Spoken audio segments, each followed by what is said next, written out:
In this chapter, we will think more about the American West and how it developed in the late 19th century.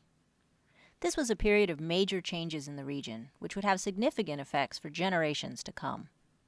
Native Americans would lose land and power as they were increasingly shifted to reservations.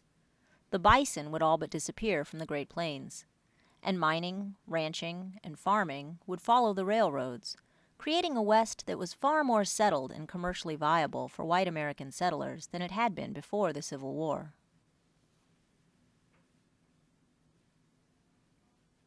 By 1869, the Transcontinental Railroad had been completed. This railroad connected the East Coast with the West Coast and allowed the rapid entry of many Americans and several key industries into the West. As new settlers arrived in the region, one of the first major changes that they made was to slaughter the millions of bison that had roamed the land. Americans wanted the animal's skin for leather, but they also simply wanted the bison gone. Without the animals, Native Americans would struggle to hold on to their lands and way of life. This map showed potential travelers how quickly they could journey by train to new destinations. The world was becoming smaller, it seemed, and more standardized. Time itself came to be seen in new ways as farmers and others had to follow the rigid timetables set by the railroads, rather than beginning their journeys when they chose and stopping according to their preference. The migrants who rushed into the West were often in search of land. Since the wartime passage of the Homestead Act, programs had been in place to assist settlers looking to make a better life for themselves in the West. Here we see an advertisement for land in Iowa and Nebraska, offering low prices and reasonable interest rates for loans. But Native Americans would not give up their lands so easily. In many cases, the United States military became involved, forcing the Native Americans onto reservation lands. Here we see some of the so-called Buffalo Soldiers, African American cavalrymen in the U.S. Army, who assisted in this endeavor.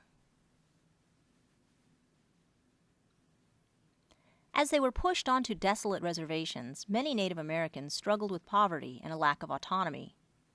Indian policy became increasingly Christianized, as Protestant missionaries tried to convert Native Americans to their faith. Most officials looked down on Native Americans and their culture and thought that the only way to help them was to move them toward assimilation or blending into white American culture. The Dawes Act of 1887 would grant lands to Native Americans only on the condition that they divided it into individual parcels. The patterns of common land ownership that had defined many Native American societies were no longer to be allowed. Once on the reservations, Native Americans lost the right to make their own laws and policies. And in an effort to educate Native American children properly, many were taken from their parents and placed in boarding schools. In this new, limited, controlled environment, they would not be able to learn the spiritual practices, languages, and customs of their families. Instead, they would be exposed to English and Protestant Christianity. Cattle ranching would follow the railroads into the West. Once the bison were largely eradicated and the Native American communities relocated, enterprising men and women set up cattle ranches throughout the Midwestern plains. Ranchers would drive cattle along trails to the railroad stations, where they would be transported to the stockyards. Much of the work of the cattle drives was done by real-life cowboys. Far from the dramatic adventures featured in Hollywood films, however, a cowboy's work was often tedious and low-paid.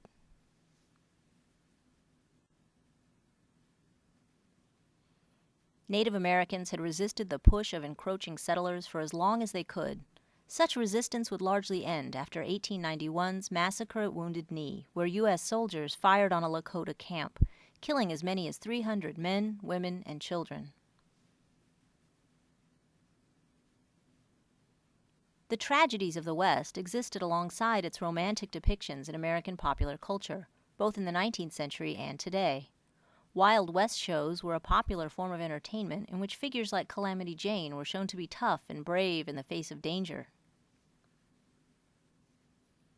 The most famous of these romantic visions of the West came in the form of Buffalo Bill Cody's Wild West. Begun in 1883, the traveling show featured sharpshooters, cattle roping, and staged Indian attacks designed to excite audiences.